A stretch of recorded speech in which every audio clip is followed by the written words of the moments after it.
Salam jumpa lagi.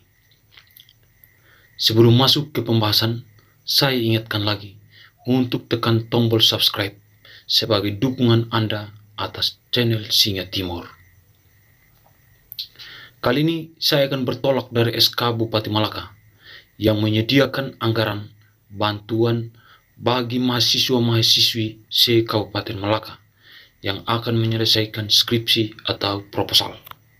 Isi SK Bupati Malaka itu untuk menanggapi surat edaran Kementerian Keuangan RI, Dirjen Perimbangan Keuangan. Pada surat keputusan Bupati Malaka berisi pengumuman nomor BPKPD titik 900 garing 292 garing angka rom 5 garing 2021. Surat keputusan itu ditujukan kepada masyarakat Kabupaten Malaka. Isinya menindaklanjuti peraturan Menteri Keuangan RI nomor 17 garing PMK titik 07 garing 2021 tentang pengelolaan transfer ke daerah dan dana desa tahun anggaran 2021 untuk penanganan pandemi COVID-19. Bagi saya, ini suatu tanggapan pemerintah pusat dan diikuti oleh daerah yang sangat bagus. Saya apresiasi itu dan sangat senang. Tetapi dari kacamata berbeda, bagi saya, pemerintah daerah Kabupaten Malaka mengikuti utuh-utuh surat edaran dari Kementerian Keuangan RI tanpa mengolahnya. Hal ini saya tamsilkan seperti sama halnya ular menelan linggis. Alasannya, di Malaka ada dua masalah yang harus diperhatikan oleh pemerintah. Pertama, pandemi COVID-19. Dan yang kedua, banjir yang disebabkan oleh badai seroja. Soal pandemi COVID-19, siapapun tidak menampik itu. COVID-19 ini imbasnya dirasakan oleh seluruh penduduk dunia, termasuk di pelosok NTT. Mengerucut di Malaka, banyak masyarakat dihantam bencana alam banjir yang disebabkan badai seroja. Masyarakat itu sudah menghadapi kesulitan karena COVID-19, kini muncul lagi bencana banjir. Bencana banjir itu menyebabkan hasil perkebunan dan ternak mereka musnah. Harusnya ada perhatian khusus, sebab mereka lah yang paling tidak beruntung dalam hal ekonomi. Karena kedua alasan itu, maka Pemda tidak boleh menyepelekan atau melupakan bencana banjir yang menghantam ekonomi masyarakat itu. Ataukah Pemda telah amnesia terhadap bencana banjir bulan lalu? Jika Pemda amnesia, maka lihat video-video hasil wawancara ini.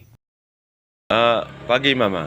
Pagi, Mama tinggal di desa mana? Desa Mata Ulun. Mama punya anak kuliah kah tidak? Ada Nama?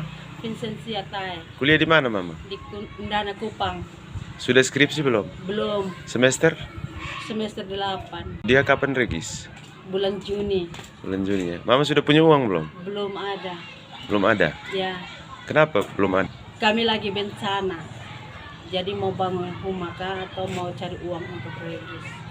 Selamat pagi Mama. Selamat pagi, Mama nama lengkap? Justina Hoa. Mama tinggal di mana? Tinggal di Desa Mata Ulun, Dusun Kelek. Ini Mama punya anak sekolah? Ada Nama siapa? Stefanus Riki Tesera. Kuliah? Kuliah. Kuliah di mana? Kuliah di Umpris. Semester berapa? Semester 6, Oh ya. Kapan mereka regis Mama? bulan Juni. Bulan Juni. Mama sudah punya uang untuk persiapan untuk regis? Belum ada. Kenapa belum ada, Mama? Ini karena sementara ini bencana banjir, jadi kami setengah mati. Mama usaha apa? Usaha kios kecil. Ini mau belanja, jembatan putus. Ini ikut belanja setengah mati. Oh iya. Jadi belum punya uang ya, Belum Mama? punya uang. Regisnya berapa, Mama? Regis 1.500.000. Oh iya. Selamat pagi, Mama. Selamat pagi. Mama nama lengkap? Maria Puriti Hoa. Tinggal di mana? Desa Mata Ulun, Dusun Kelek. Iya. Mama punya anak sekolah? Ada. Sekolah di mana? Unika. Kuliah ya? Ya, Semester berapa, Mama? 8. Semester 8. Mama punya anak kapan regis? Bulan 6. Bulan 6 ya? Ya, Mama sudah punya uang? tidak punya. Mama kerja apa? Tani. Petani. Suami? Tani. Suami tani. Kenapa belum punya uang untuk Tidak anak punya sekolah? uang karena selama ini kan banjir, rumah semua rusak, jadi kami masih lihat rumah dulu. Mengenai kasus yang diangkat ini, saya masih konsisten mengikuti pandangan Rawls tentang keadilan. Tetapi di sini saya tidak mengulangi lagi arti keadilan Rawls karena sudah disinggung dalam seri video kedua. Saya ingin lebih mendalam menjelaskan soal keadilan Rawls berkaitan dengan anggaran bantuan sosial, khusus biaya pendidikan bagi mahasiswa-mahasiswi S1, D4, dan D3 yang sedang melakukan penulisan skripsi atau proposal. Tetapi apakah bantuan itu tepat sasar dan sangat relevan? Pemda harusnya melakukan keseimbangan atau pemerataan pendapatan masyarakat dalam memenuhi kebutuhan hidup sehari-hari, juga untuk biaya pendidikan. Rawls menyebutnya sebagai keseimbangan reflektif. Keseimbangan reflektif tercapai jika ada kecocokan antara syarat-syarat pemilihan keadilan dan konsep intuitif kita tentang keadilan. Syarat-syarat pemilihan keadilan adalah mengumpulkan semua data mengenai masalah di masyarakat, sementara konsep intuisi kita adalah kita mengamati dan mengakumulasi kerugian paling besar akibat pandemi COVID-19 dan banjir di Malaka. Setelah sampai pada dua hal itu, Pemda wajib merefleksikannya dan mengambil tindakan untuk memberikan bantuan yang paling tepat bagi masyarakat mana yang paling membutuhkan. Karena posisi awal penetapan anggaran oleh pemerintah pusat tidak mengetahui tentang bencana badai Seroja yang menghantam Malaka. Oleh Rawls, ini disebut sebagai the veil of ignorancia atau kerudung ketidaktahuan. Kejadian alam ini tidak terduga dan diantisipasi oleh siapapun. Karena itu, setelah penetapan anggaran, barulah muncul bencana alam. Terlihat dari SK itu, Pemda hanya memprioritaskan pandemi COVID-19 dan menyepelekan fakta bencana badai Seroja yang memporak-porandakan hasil perekonomian masyarakat di Malaka. Ini akan menyebabkan ketimpangan distribusi bantuan bagi mahasiswa-mahasiswi itu. Karena itu, Pemda membutuhkan sistem distribusi prioritas bagi mereka yang paling tidak beruntung, yang disebabkan oleh COVID-19 dan banjir. Pada titik itu, Pemda harus membaharui aturan untuk menentukan mahasiswa-mahasiswi manakah yang harus menjadi prioritas untuk dibantu. Mungkin Pemda akan berdalil bahwa masyarakat yang terdampak badai Seroja telah diakumulasi kerugiannya dan akan dibantu oleh pemerintah pusat.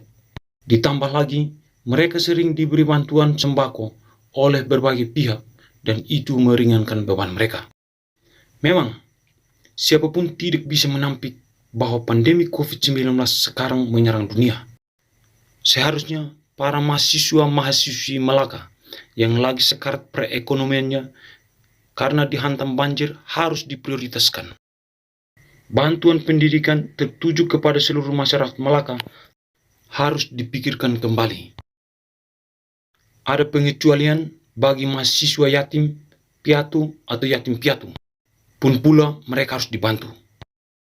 Sementara yang memiliki orang tua yang masih utuh patut ditangguhkan untuk sementara. Setelah mahasiswa-mahasiswi yang paling membutuhkan itu dibantu. Sekian pendapat saya terhadap bantuan dana Pemda bagi mahasiswa-mahasiswi di Malaka. Terima kasih atas perhatian Anda. Salam perubahan Rai Malaka.